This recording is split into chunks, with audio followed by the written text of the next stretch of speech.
del famoso billetito verde. Amigos, vamos a hablar con Daniel Robles. Él es abogado laboralista. A ver, porque ha ocurrido algo en el sur de nuestro país, ¿no? En Ica, con Shougang. Shougang Hierro Perú es una empresa muy importante, ¿no? Cuando hablamos de la minería, sobre todo en Ica, en Marcona. Y a través de un comunicado se supo pues que iban a paralizar sus operaciones. Hubo un tema allí técnico con uno de los cargadores de barcos, si es que la memoria no me falla, y por ende arreglar esa situación tomaría entre 4 o 5 meses.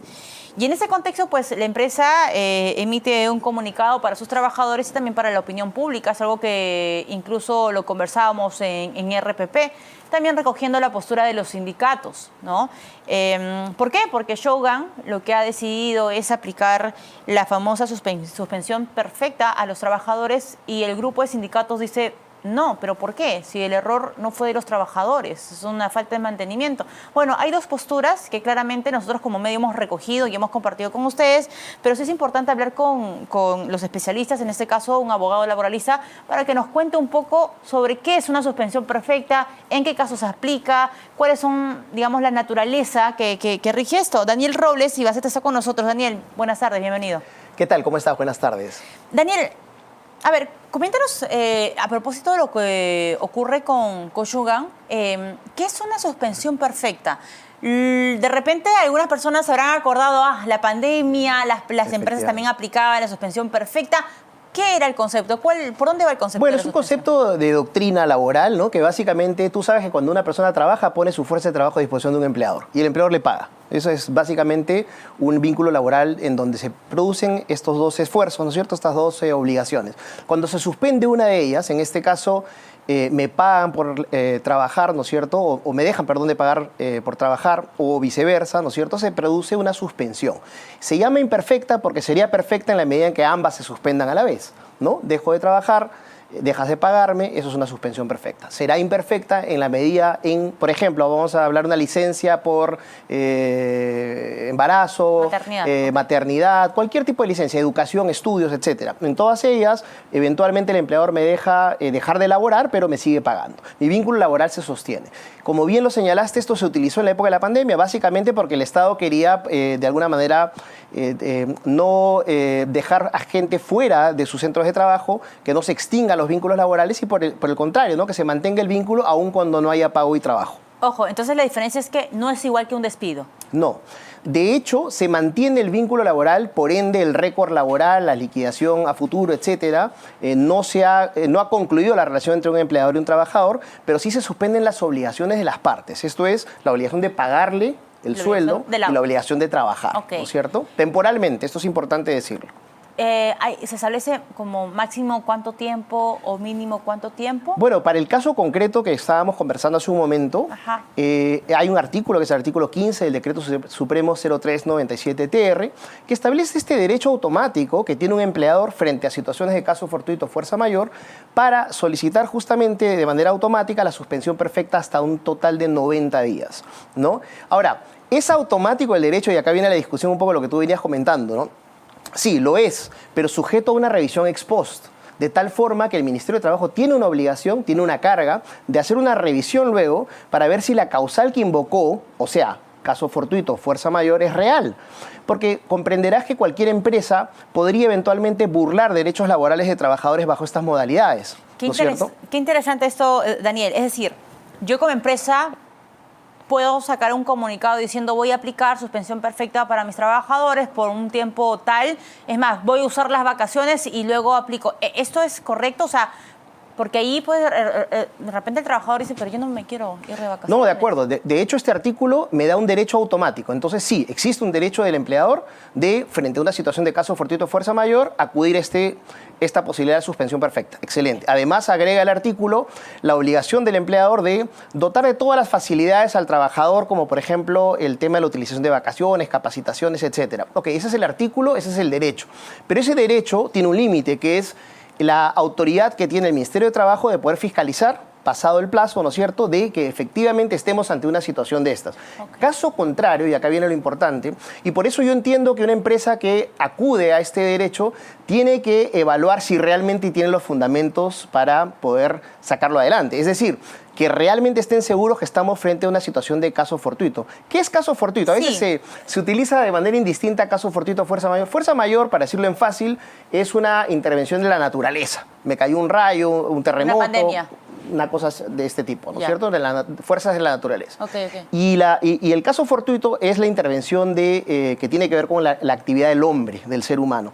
Esto es un típico caso aparente de caso fortuito porque hay un desperfecto en una descarga en un barco, ¿verdad? Exacto. Que a su vez este funcionamiento trae consigo un problema de sobrestock de minerales, según he leído, y a su vez esto afecta la laboralidad de un grupo de trabajadores que en principio la empresa dice, bueno, pero yo no tengo la culpa, es lo que dice la empresa. Claro, y los trabajadores dicen, tampoco tengo la culpa. Y me estás afectando. Entonces, efectivamente hay un artículo que invoca en una solicitud válida de suspensión perfecta, pero es totalmente válido también por parte de los trabajadores que se pueda acreditar que no se trató de una negligencia o un problema técnico o un problema de cuidado, de mantenimiento, y sí a una circunstancia imprevisible, irresistible, que son las características justamente de un caso fortuito. Tiene que ser algo que yo no tenía cómo prever.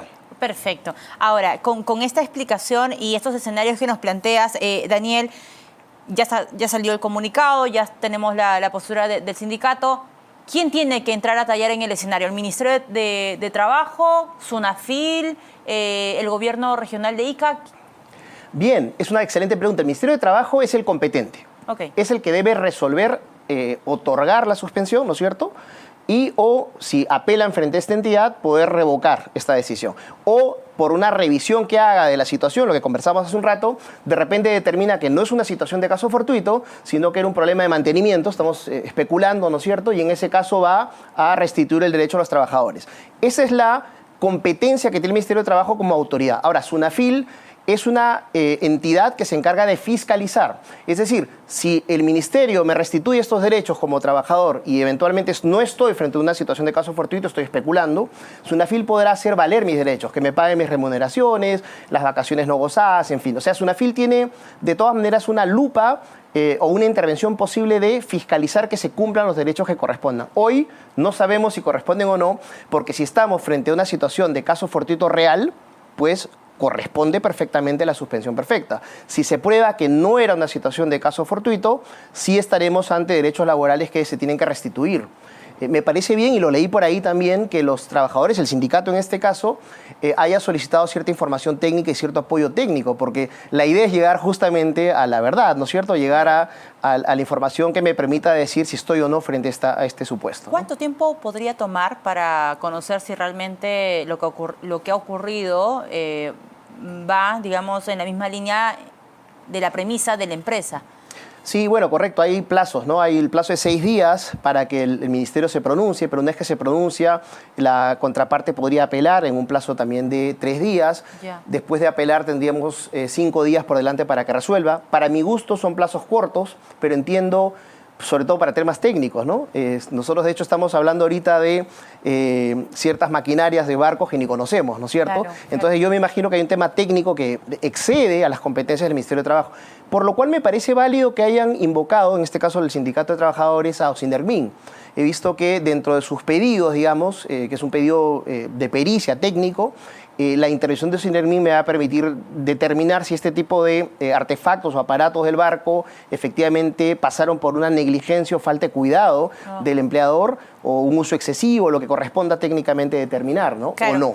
Daniel, con eso cierro. ¿Qué pasa, no? A ver, claro, ¿qué escenario se abre en el caso de que se fiscalice y la empresa haya errado, se haya equivocado? ¿Hay alguna compensación, algún reconocimiento? Es decir, los trabajadores van a tener que regresar a laborar, y además se le va a pagar por el daño. O sea, ¿cómo funciona allí? Bueno, interesante. Laboralmente hablando, automáticamente regresan, por supuesto, a trabajar, pero además se les tiene que pagar todas las remuneraciones dejadas de percibir. Ahora, hay un principio que excede lo que estamos conversando, que es un principio laboral, ¿verdad? Que, y hasta civil incluso, que es que si yo puedo demostrar que adicionalmente ha habido un daño, ¿verdad? Puedo pedir el resarcimiento de este daño. Eso sería un complemento a lo que estamos conversando. Pero a priori, desde ya, regreso a trabajar y me pagan las remuneraciones desde el día 1, en caso se demostrara que no estamos, insisto, frente a un caso fortuito. Demostrado lo contrario, la empresa tiene todo el derecho, porque no es una actividad arbitraria, sino está enfocado totalmente en un artículo de la ley que le permite este derecho, ¿no? Perfecto, perfecto. Daniel, muchas gracias por acompañarnos esta tarde. Ha sido bastante clara la explicación, así que vamos a esperar las novedades. Daniel Robles Ibaceta, abogado laboralista, estuvo con nosotros. Pausa y regresamos.